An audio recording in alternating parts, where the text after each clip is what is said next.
Saudara, sementara itu pelaksanaan sholat Idul Adha juga telah dilakukan sejumlah warga di Ambon, Maluku pada Selasa pagi kemarin.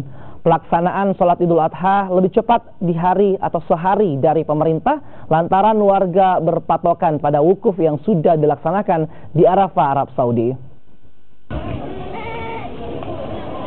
Warga di kawasan Pinang Putih, Ambon, Maluku, Selasa pagi telah melaksanakan sholat Idul Adha di Masjid Al-Ansar.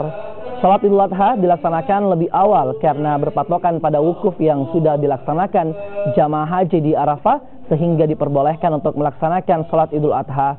Menurut Imam Masjid Al-Ansar, Abdurrahman Tuanaya, tidak ada yang salah jika menunaikan sholat lebih awal, sebab dalil terkait sholat ini juga sesuai dengan pendapat para ulama.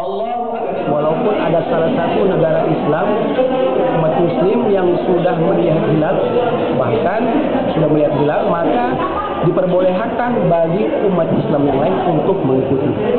Maka oleh sebab itu ketika kita sudah melihat pemerintah Arab Saudi dan dalam hal ini pemerintah Arab Saudi mengumumkan bahwasanya 9 Zulhijjah ataupun wukuf jatuh pada tanggal 20, maka kita mengikuti daripada pemerintah Arab Saudi.